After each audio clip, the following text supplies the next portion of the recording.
2015's Hell House LLC revolves around a group of friends who set up a haunted house attraction in an abandoned hotel in upstate New York. As they prepare for the grand opening, strange and terrifying events begin to unfold. The film is presented as a documentary, peppered in with found footage from the haunted house's construction and the events leading up to the disastrous opening night. The story unravels as the crew encounters various paranormal occurrences, including disturbing visions and unexplained monstrous sounds. Tensions escalate among the group as they try to make sense of the supernatural forces at play. The chilling backstory of the hotel, tied to the tragic events and sinister lore, adds so much depth to the horror. On opening night, chaos erupts, leading to a horrifying climax that leaves the fate of the crew and the audience hanging in the balance. The film ends on an unsettling tone. The lingering questions about what truly happened that night bury deep into the viewer's psyche. Hell House LLC is perfect for Halloween because it encapsulates everything that makes the season thrilling. The thrill of fear, the allure of the unknown, and the excitement of haunted attractions. The found footage style immerses you, making it feel as if you're part of the experience. It heightens the scares, plus the themes of friendship, trust, and the facing the unknown. They resonate with the viewer. They make it a must-watch film for a night of fucking scares.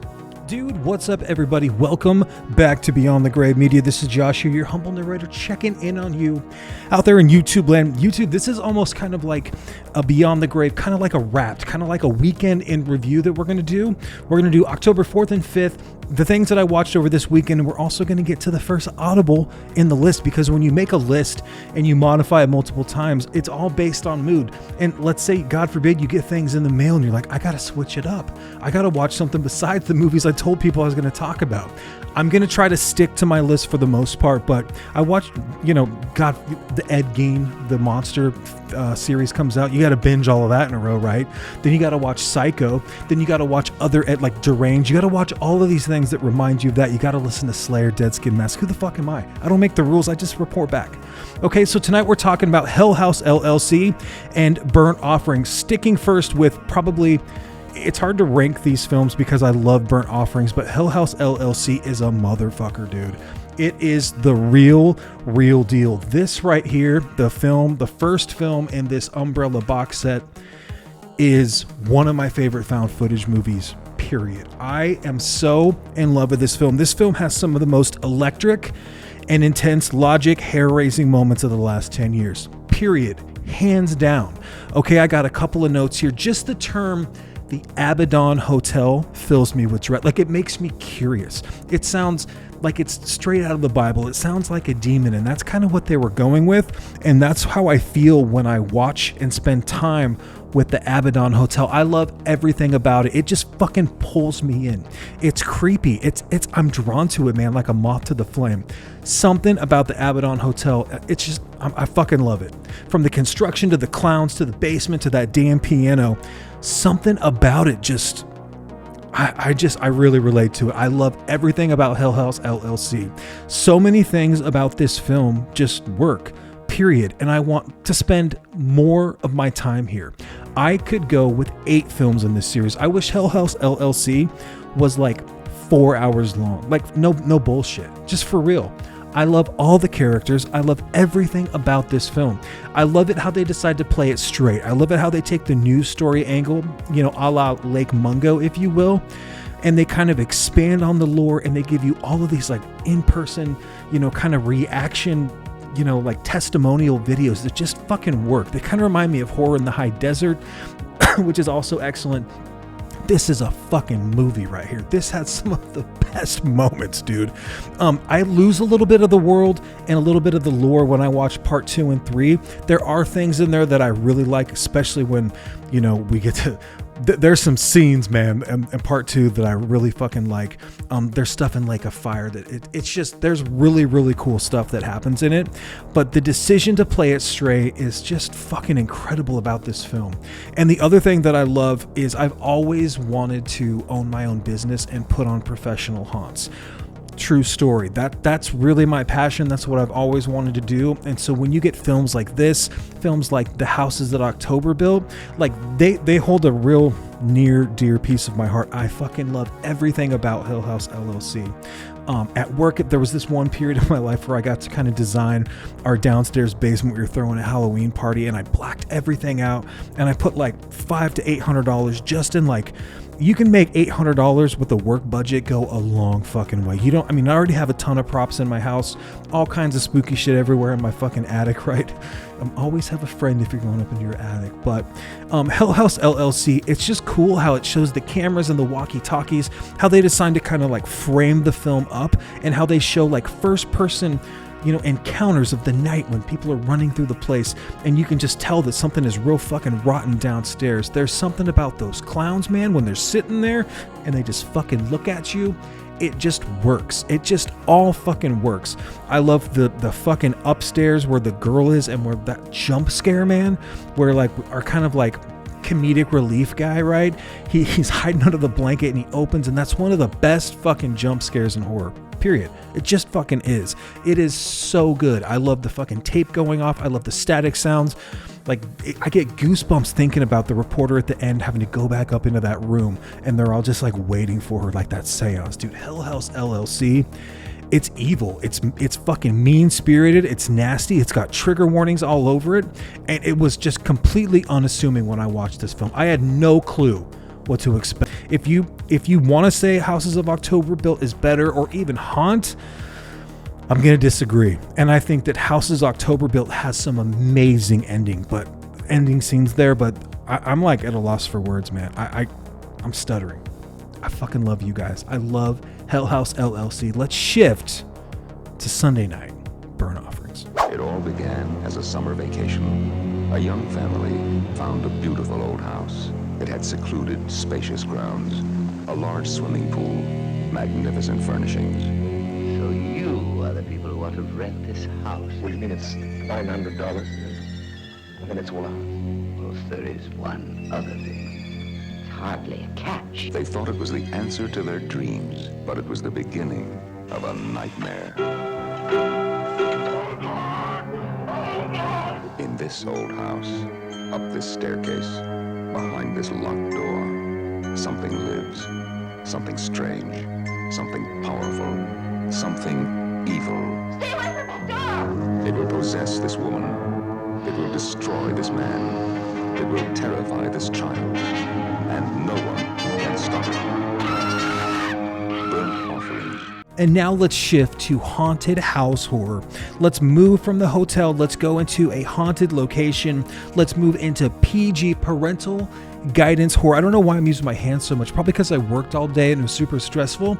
And I couldn't wait to get on here and just tell you guys what I want to talk about, which is horror movies, October, Halloween. Dude, if you can't tell, I'm super pumped up for this season. It's only the 6th, and I got to watch a couple of horror movies tonight, and that's really like, it doesn't get much better. I'm talking the weather is perfect outside. My deck's going. The lights are on. I got Pet Sematary on deck tonight. I'm just a kid in the candy store, man, during spooky as fuck season, okay? And tonight we're talking burnt offerings. You got Oliver Reed, you got Karen Black, you got Burgess Meredith, Mick from the Rocky series. And what we're going to do is we're going to go out and we're going to try to find our dream house with the plot of burnt offerings. And everything is not as it seems. This is a mid-70s horror film done right. This is the Kino Lorber release. This thing, if you go to stream it, it looks like trash. It just looks like shit. It's really, really grainy. It's really, really blurry. This Blu-ray cleans up a lot of that. I got it on DVD. It's almost unwatchable compared to this Blu-ray. This deserves a 4K. Haunted house horror is my jam, as well as possession horror. Like, I'm a witch horror, folklore, like folk horror. I fucking love haunted house horror as a genre, though. I fucking subgenre, whatever. This is a badass film that's got badass fucking characters, man. All we're talking about is a family that just wants to kind of get away and have a fresh start, and they go to this house, and there's no way that the price can be right. Similar to, the Amityville Horror in a way. And everything about this film kind of reminds you of the Changeling, kind of reminds you of Amityville. But the difference is there's someone that lives upstairs, and so you're going to get this rent for this crazy price. Your family's kind of having some problems, okay? Not mom and dad and kid, we're not all getting along. We got to kind of like refresh. We kind of got to regroup, and we got to really focus on the family. We're PG horror here, okay? We're not going to drop a lot of bad words. We're not going to have a lot of gore, but there's going to be some legit scares in this film. what is the kicker is grandma, mom, whoever you want to call her, she lives upstairs and she comes with the house and she changes like the clock. She is always there through every season, through every family. This house is haunted. This house can possess you. This house can kind of take over your psyche and make you do things that you would never ever do. It's kind of it's so classic horror, man. This film just fucking makes you feel good. Every time I watch it, I can watch this at a moment's notice. But I love old horror cinema. I love like haunted fucking shit, man. And this one is fucking so good. I love it so much. And it was one that I'd always heard about, always like one of the scariest films of all time. And when you watch it, it's really not that it's scary. It's more like kind of unsettling, watching these people kind of lose their minds, the psychological aspect, kind of like Amityville. And it just does something for me, man. Things that like won't leave a house, things that are connected, things that want to like change the next ownership as well. That's what's so cool about Burnt Offerings. And we got to talk about the chauffeur. It's an iconic horror figure. If you're not sure who that is, there is this hearse driver in this film that has kind of terrified Oliver Reed's character, the dad.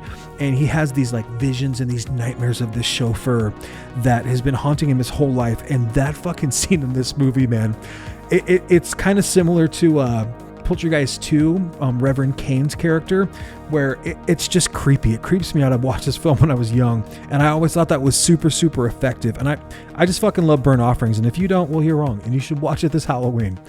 This is a great little release, like I said, from Kino. It doesn't have a ton of features, but you can usually get this thing for like $12 on a Kino Lorber sale, maybe even $10. I think I paid $16 full price. Okay.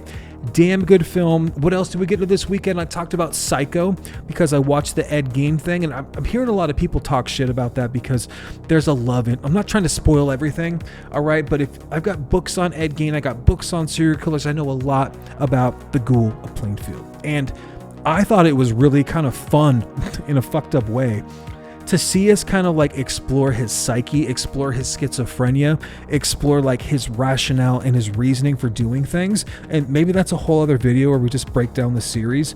But I had such a good time. There's really only one episode that I didn't like. I'm giving it an almost perfect score. I'm going to probably go 8.5, 9 out of 10 for that fucking series. That series is traumatic. That series I think is almost as good as Dahmer. And it made me want to, excuse me, I'm thinking about it. I was just like, it was unnerving in a way. And of course I wanted to go and watch films that were based on that, okay? Because it has so many callbacks and it's got these weird kind of meta tie-ins and kind of like reimaginings of Hitchcock and Tobe Hooper. And in a way even, obviously Texas Chainsaw and Silence of the Lambs, Buffalo Bill. That I just had to get all that out of my system. I listened to the Mudvayne album LD50 for the first time in like 20 years. I listened to Seasons in the Abyss for Dead Skin Mask from Slayer, and I went down a fucking Ed Gein rabbit hole on accident. And then I had to kind of like purge my system, and so I watched Heretic, which is a great like October. If you're not sure what to watch, that's a great kind of theological, introspective kind of, I don't know, like psychological horror film. Thriller with Hugh Grant. I really fucking like that movie. I think it's smart as shit. Cobweb, We Are What We Are, which is something I just got from the movie room. Psycho, and then I watched Tales from the Hood. So I watched a whole bunch of things. Saturday night, I flipped an Audible. I did not watch Hell House LLC on Saturday night. I watched Tales from the Hood, I watched Psycho, and I watched Heretic. Sunday, I did Burnt Offerings and Hell House LLC, and then We Are What We Are. I've got 3 Extremes I need to watch and review. Last night, I also watched Night of the Living Dead 1990. Holy fucking shit, do we have to talk about that? I'm the last guy on the planet to even get one or talk about it, so... Guys, there's going to be plenty of fucking spooky as fuck things coming your way really, really soon. Tonight we have Pet Sematary on deck, and because I'm a day and a half behind, basically, I'm going to hit you with 2 today, okay? I still need to do a review for The Long Walk.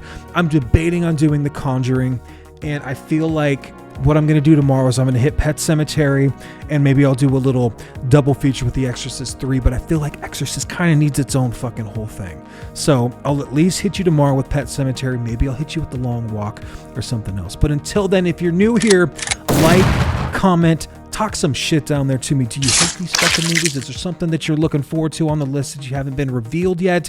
Am I stupid, man? Let me know in the comments. I'll talk shit down there with you. I fucking love it. And then subscribe for more, because we're going to do this pretty much every day. The weekends, like I said, they're going to get super busy, but I'm going to come back with double features on Monday to try to catch up with everybody.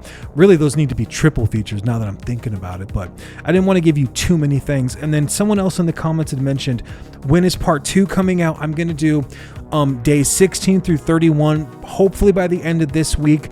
The problem is, I have them all, they're ready to go, and I just got to film a video for them every day. The problem is, I'm still waiting on a couple of releases to come, because I want to show off the new releases that I get to kind of be like, hey dude, check out this brand new Night of the Living Dead 1990, Creepshow 2, right? Whatever those releases are, The Innkeepers, and there might be some alternates next week. So we're just kind of hanging on. Just give me a little bit more time. Part 2 is coming your way. Until then, guys, fuck a Monday. Everybody hates it. I love you though. And until next time, take good care of yourselves. We'll see you soon. Cheers.